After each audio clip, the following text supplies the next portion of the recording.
Pilgrim's Progress by John Bunyan.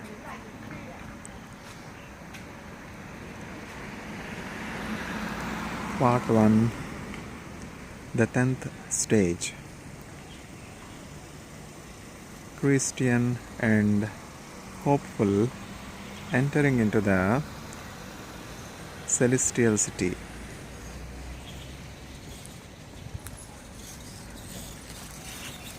Christian, therefore, presently found ground to stand upon, and so it followed that the rest of the river was but shallow.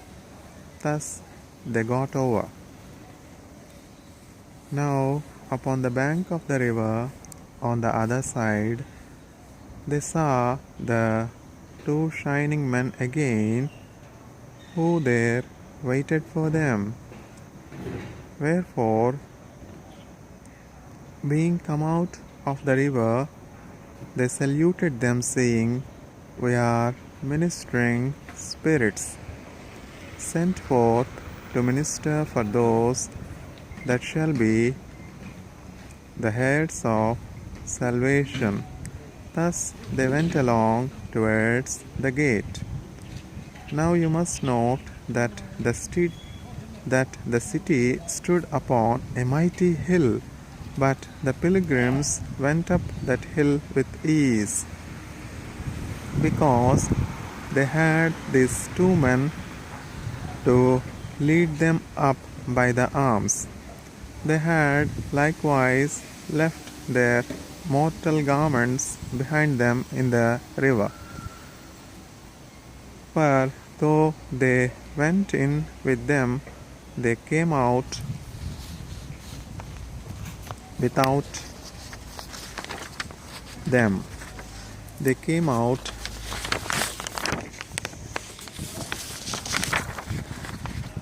without them. They therefore went up here with much agility and speed. Though the foundation upon which the city was framed was higher than the clouds, they therefore went up through the region of the air, sweetly talking as they went, being comforted because they safely got over the river and had such glorious companions to attend them. The talk that they had with the shining ones was about the glory of the place, who told them that the beauty and glory of it was inexpressible. There, said they, is Mount Zion, the heavenly Jerusalem, the innumerable company of angels, and the spirits of just men made perfect. Hebrews 12:22-24. Hebrews 12:22-24. You are going now, they said. You are going now, said they, to the paradise of God, wherein you shall see the tree of life, and eat of the never fading fruits thereof. And when you come there, you shall have white robes given you, and your walk and talk shall be every day with the King, even all the days of eternity. Revelations 2:7, 3:4, and 5:22-5.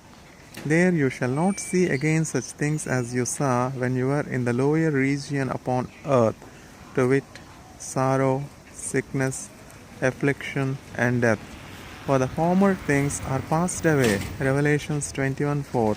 You are going now to Abraham, to Isaac and Jacob, and to the prophets, men that God hath taken away from the evil to come, men that God hath taken away from the evil to come, and that are now resting upon their beds, each one walking in his righteousness.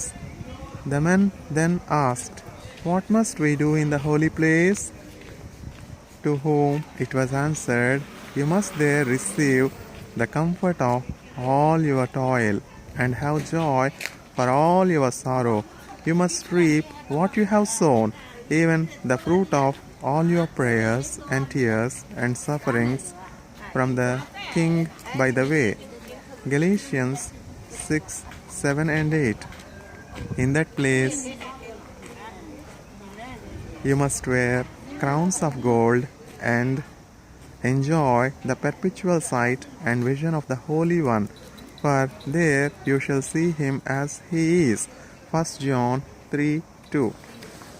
There also you shall serve him continually with praise, with shouting and thanksgiving, whom you desired to serve in the world, though with much difficulty, because of the infirmity of your flesh. There your eyes shall be delighted with seeing, and your ears with hearing the pleasant voice of the Mighty One. There you shall enjoy your friends again that are gone thither before you, and there you shall with joy receive even everyone that follows into the holy place after you. There also you shall be clothed with glory and majesty, and put into an equipage fit to ride out with the King of glory. When he shall come with sound of trumpet in the clouds, as upon the wings of the wind, you shall come with him, and when he shall sit upon the throne of judgment, you shall sit by him. Yea, and when he shall pass sentence upon all the workers of iniquity, let them be angels or men, you also shall have a voice in that judgment, because they were his and your enemies. Also, when he shall again return to the city, you shall go to with sound of trumpet, and be ever with him. 1 Thessalonians 4, 14 to 17. Jude 14 and 15. Daniel 7, 9 and 10. 1 Corinthians 6, 2 and 3. 1 Corinthians 6, 2 and 3. Now, while they were thus drawing towards the gate, behold, a company of the heavenly host came out to meet them, to whom it was said by the other two shining ones, "These are the men that have loved our Lord when they were in the world, and that have left all for his holy name. And he hath sent us to fetch them, and we have brought them thus far on their desired journey, that they may go in and look their Redeemer in the face with joy." Then the heavenly host gave a great shout, saying, "Blessed are they that are called to the marriage supper of the Lamb." Revelation 19:9. There came out also at this time to meet them several of the king's trumpeters, clothed in white and shining raiment, who with melodious noises and loud made even the heavens to echo with their sound. These trumpeters saluted Christian and his fellow with 10,000 welcomes from the world, and this they did with shouting and sound of trumpet. This done, they compassed them round on every side. Some went before, some behind, and some on the right hand, and some on the left, as it were to guard them through the upper regions, continually sounding as they went with melodious noise in notes on high, so that the very sight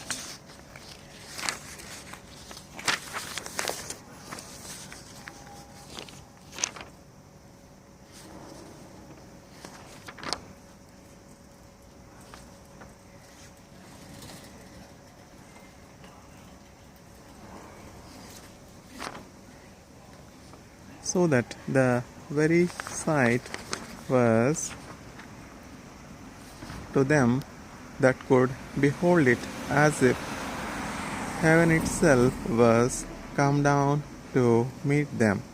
Thus, therefore, they walked on together, and as they walked, ever and anon, these trumpeters, even with joyful sound, would, by mixing their music with looks and gestures, still signify to Christian and his brother how welcome they were into their company, and with what gladness they came to meet them. And now were these two men, as it were, in heaven, before they came to it, being swallowed up with the sight of angels and with hearing of their melodious notes. Here also they had the city itself in view, and they thought they heard all the bells therein to ring, to welcome them thereto. But above all, the warm and joyful thoughts that they had about their own dwelling there with such company, and that for ever and ever. Oh, by what tongue or pen can their glorious joy be expressed? Thus they came up to the gate. Now, when they were come up to the gate, there was written over it in letters of gold, Blessed are they that do his commandments, that they may have right to the tree of life, and may enter in through the gates into the city. Then I saw in my dream that the shining men bid them call at the gate, the which, when they did, some from above looked over the gate, to wit, Enoch, Moses, and Eliza, etc., to whom it was said, These pilgrims are come from the city of destruction for the love that they bear to the king of this place. And then the pilgrims gave in unto them each man his certificate, which they had received in the beginning. Those therefore were carried it unto the king, who, when he had read them, said, Where are the men? To whom it was answered, They are standing without the gate. The king then commanded to open the gate, that the righteous nation, said he, that keepeth the truth may enter in. Isaiah 26:2. Now I saw in my dream that these two men went in at the gate, and lo, as they entered, they were transfigured, and they had raiment put on that shone like gold. There were also that met them with harps and crowns, and gave them to them, the harps to praise withal, and the crowns in token of honor. Then I heard in my dream that all the bells in the city rang again for joy, and that it was said unto them, Enter ye into the joy of your Lord. I also heard the men themselves, that they sang with a loud voice, saying, Blessing and honor and glory and power be unto him that sitteth upon the throne, and unto the Lamb forever and ever. Now, just as the gates were opened to let in the men, I looked in after them, and behold, the city shone like the sun. The streets also were paved with gold, and in them walked many men with crowns on their heads, palms in their hands, and golden harps to sing praises withal. There were also of them that had wings, and they answered one another without intermission, saying, Holy, holy, holy is the Lord. And after that they shut up the gates, which when I had seen, I wished myself among them. Now, while I was gazing upon all these things, I turned my head to look back and saw Ignorance come up to the riverside, but he soon got over, and that without half the difficulty which the other two men met with. For it happened that there was then in the place one vain hope, a ferryman, that with his boat helped him over. So he, as the other I saw, did ascend the hill to come up to the gate. Only he came alone, neither did any man meet him with the least encouragement. When he was come up to the gate, he looked up to the writing that was above, and then began to knock, supposing that supposing that entrance supposing that entrance should have been quickly administered to him. But he was asked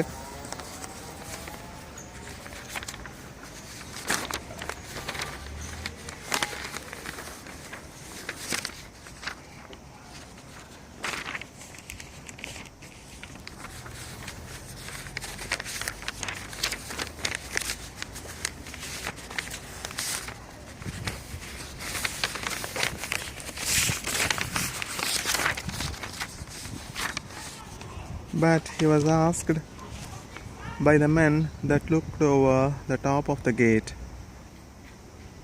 "Whence come you, and what would you have?" He answered, "I have ate and drank in the presence of the king, and he has taught in our streets."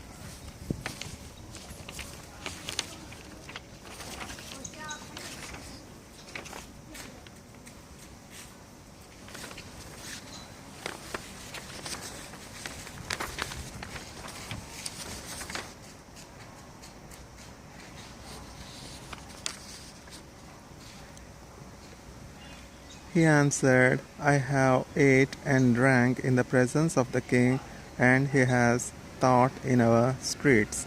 Then they asked him for his certificate, that they might go in and show it to the king.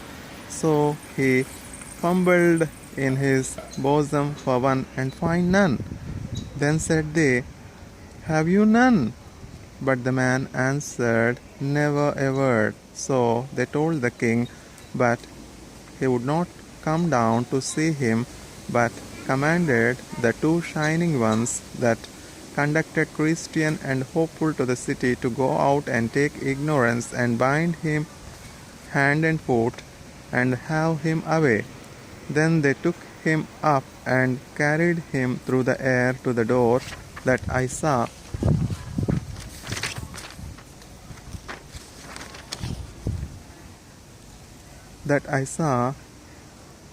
in the side of the hill, and put him in there. Then I saw that there was a way to hell, even from the gate of heaven, as well as from the city of destruction. So I awoke, and behold, it was a dream.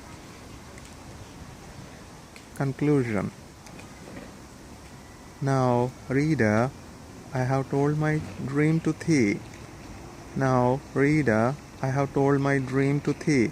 See if thou canst interpret it to me, or to thyself or neighbor, but take heed of misinterpreting, for that, instead of doing good, will but thyself abuse.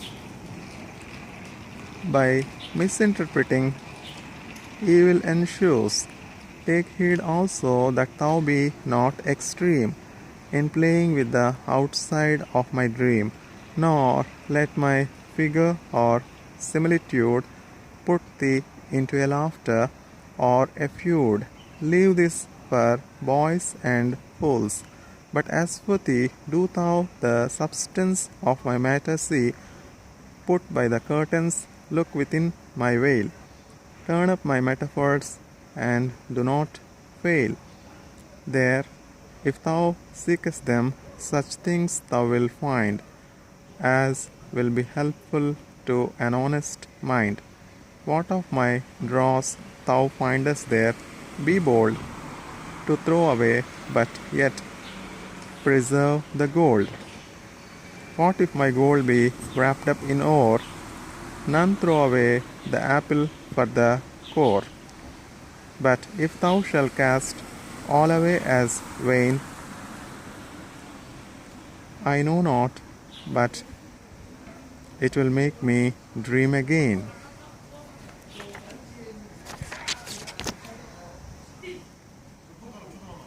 Part 1, the 10th stage ends.